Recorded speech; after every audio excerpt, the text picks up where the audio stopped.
The other day, I was talking with a one-to-one mentee, someone I work with regularly every few weeks. And they were struggling with confidence in their meditation practice. There's many reasons we can lose confidence in ourselves or confidence in our practice over time. Some of this happens when we lose consistency. Some of this happens just because we think we should be getting somewhere that we imagine is the place to get, and we're not getting there. So it means we're not good at it, or it's not going well.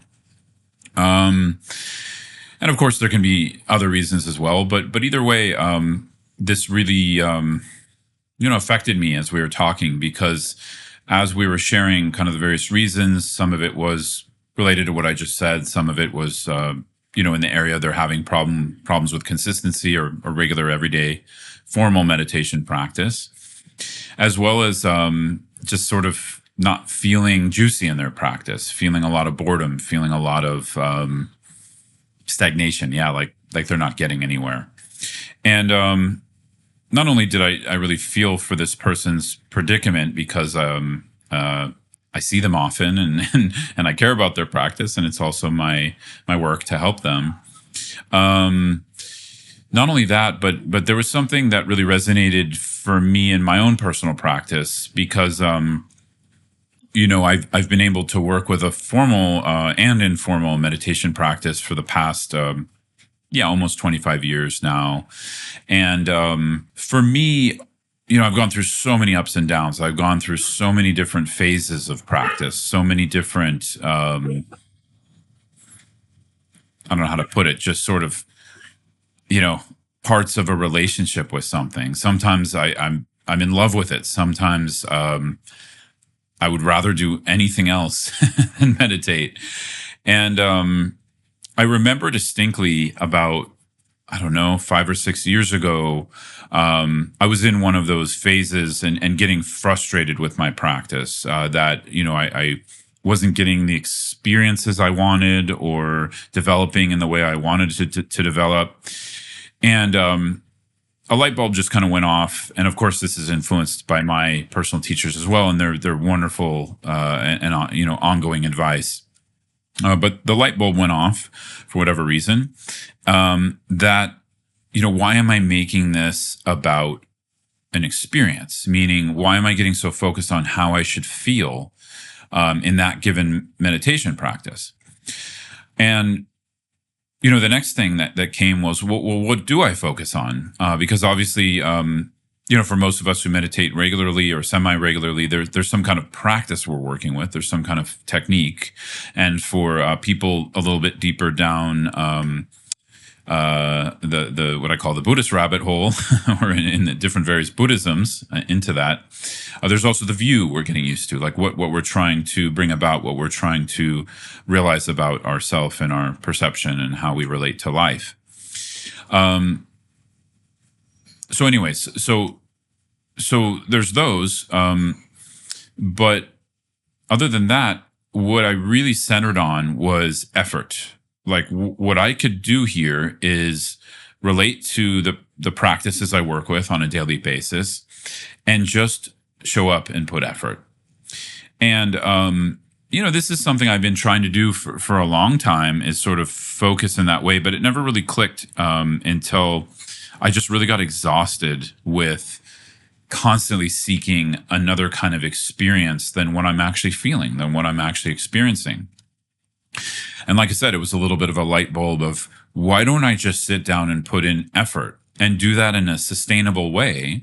Meaning, like, if I'm going to meditate for 45 minutes or an hour, it doesn't mean I have to put an hour of very intense effort. It means I can put pockets of effort throughout that hour. And if I'm feeling like it's getting tight, tense, or I'm over efforting, just relax for a minute. I don't have to get up. I stay on my meditation seat, but just relax for 30 seconds or a minute. And this really changed my practice a lot, because it goes back to, obviously it's one of the Eightfold Path, right effort, but it also goes back to one of the 6 paramitas we practice in Buddhism, which is joyous perseverance. Now, when you actually study the paramita according to, a Buddhist saint or scholar like Shantideva, it breaks down into other factors we need to keep our perseverance and we need to keep our joy in practice, right? And one of these factors is rest. One of these factors is actually knowing how to rest or knowing when to rest, right? Knowing when to take a break. So for some meditators, they're very advanced and maybe they can go, 3-4 hours in a meditation session and then actually take a break, get off their cushion, and then come back and it's fine. I'm not there. I'm guessing if you're watching or listening to this, you're probably not there either. If you are, congratulations. So for most of us, we're doing a shorter session, 1 to 2 hours, or even 30 minutes is fine. And we might need little shorter breaks within that longer session. Again, like I said, doesn't mean you have to get up and get a coffee. It just means we're sitting and we just kind of relax a little bit. So for me, finding more confidence in my practice has been related to finding the right amount of effort in a session and really emphasizing that, not emphasizing the results or the experience or what I should be feeling, right? And over the years, like I said, this is probably 5, 6, 7 years ago, something over these years, since I really shifted that. And to me, it's a conscious thing. Every time I get to the cushion, I have to remember that. It's not like it's automatic. I have to remember, okay, you're here to put effort. That's it. You're here to put effort with the motivation of compassion. And sometimes we call it bodhicitta in the Mahayana tradition. And that's it.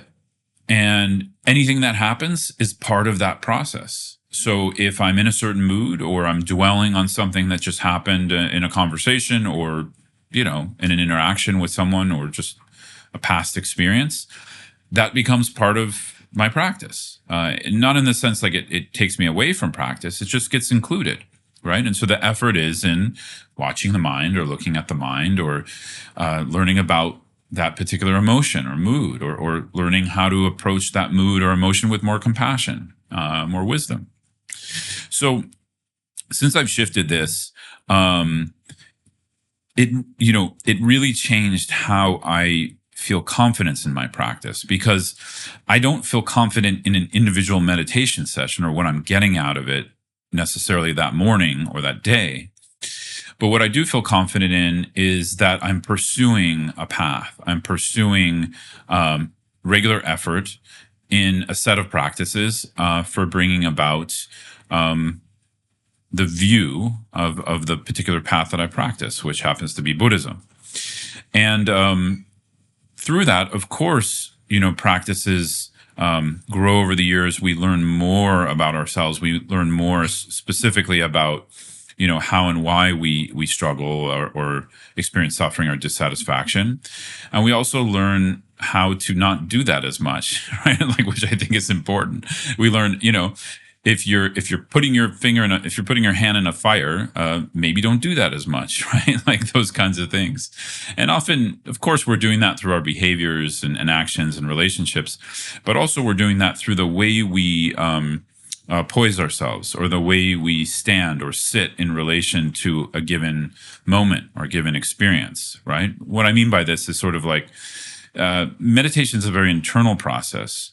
So when we're growing awareness, when we're growing mindfulness, we're growing our ability to work with things in the moment where we don't have to get so stuck. We don't have to feed into more aggression always or feed into more clinging, right? Of course, clinging and aggression happen. We need to also be flexible with ourselves. But, generally we see some kind of approach where there's a loosening over time. And for most of us, this is quite slow. For me, it's quite slow. And I'm just sort of, I don't know what to do about that. There's some sort of acceptance there. So from that loosening of how we relate to states of mind or emotions that are causing constriction and pain for us, from some opening of that, we also start to find confidence in our practice because confidence is in sort of the effort, just showing up and putting effort. I recommend that. But there's also confidence in these little moments of mini freedom, right? They might not be the big freedom of awakening yet for us. But we need to take joy and how do you say this? We need to take some stock or joy and, there is some little mini freedoms I can have because of my practice. And that's, I think, the development of genuine confidence. right? So some of my teachers who are much further along in their embodying of the Dharma and in their embodying of awakened mind and awakened potential, they one thing I can see often is there's a humility. So it's not like an arrogant kind of confidence, but there's a confidence that they know how to be free. And I don't mean be free like wild and party, right? Like obviously, I mean like internally, they know how to be free in relation to their emotions and thoughts and how they work with themselves and others. And that's a big deal. When I saw that, it's not always obvious. You kind of have to spy on someone a little bit. I don't mean in a negative way, but you really have to watch them carefully, and you can kind of see, oh, this person isn't getting stuck, right? And we can kind of see when someone gets stuck, and maybe some of that is our own perception, but we can also see when someone's not getting stuck and repeatedly not getting stuck. And from what some of my teachers have shared, this is what genuine confidence starts to look like, right? So it's not like we become this big, I don't know, spiritual person. That's an ego trip. It's that we internally know how to be free. So to recap real quick. So the first confidence we want to look for is really just putting effort in, not worrying so much about like what we experience or if we think it went well or it went bad. Just dedicate a certain amount of time to your practice each day, both formal and informal. Informal just means throughout the day in small moments. Formal means, in your laboratory, quiet in your room or whatever, for however much time you can dedicate. And we grow confidence in the consistent effort we're putting in, right? From there, we can start to grow confidence in, as I said, these little mini freedoms we can start to notice where we're able to loosen a little bit. We're able to loosen our clinging. We're able to loosen our aggression a little bit in relation to ourselves, others, the whole of life.